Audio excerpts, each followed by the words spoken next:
जोङो दिनै नैबे सिमुलटापु पिजिआरआवहाय मोनसे जयनिं हाबाफारि लादों।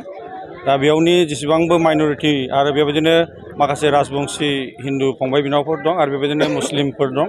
दा बिथांमोना जोंनि इउपिपिएल दलखौ मोजां मोननानै जोंनि प्रमद बर'नि दैदेननायखौ मोजां मोननानै बेबायदिनो गोबां मानसिफोरा दा जोंनाव जयनिं जागासिनो दं। गोदो सिगांनि समफोराव जोंखौ बिथांमोना इसेबां सहाय होआखैमोन, नाथाय नैबे 2020निफ्राय जोंनि मानगोनां बिटिआरनि चिफ प्रमद बर'नि दैदेननायखौ मोजां मोननानै गोबां मानसिफ्रानो जयनिं लादों। बा दिनैबो बेबायदिनो 150 जनसो जयनिं लादों। दा बिथांमोनखौ आङो गोसो गोरबोजों बरायदों आरो हामबाय होननानै बुंदों बिथांमोनखौ। आरो बेबायदिनो बे ओनसोलाव जेसेबांबो इउपिपिएलनि बिर'धिफोर दं, बे बिर'धियाबो बे ओनसोलाव थानाय नङा। बिथांमोनाबो गासैबो जोंजोंनो फैजोबगोन आरो बिथांमोना जोंजों रायज्लायगासिनो दङ।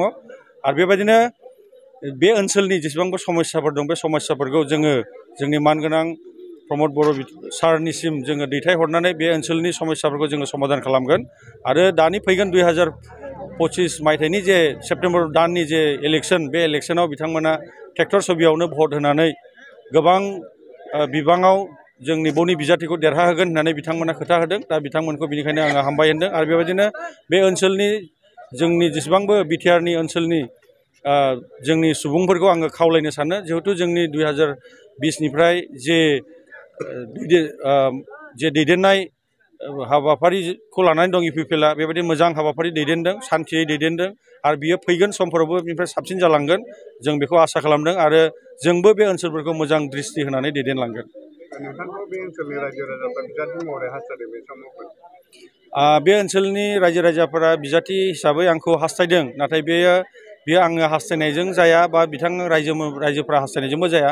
बेखौ गोजौनिफ्राय जोंनि सेन्ट्रेल कमिटिनि दैदेनगिरिफ्रा नायगोन आरो बेबायदिनो मानगोनां प्रमद बर' बिथाङा नायगोन।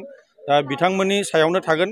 बिथांमोना जुदि बे ओनसोलाव आंखौ बेबायदिनो मावनो हाग्रा होननानै बेक्ति सानोब्ला आं बे ओनसोलाव गसंनानै बिजाथि हिसाबै आङो गसंगोन।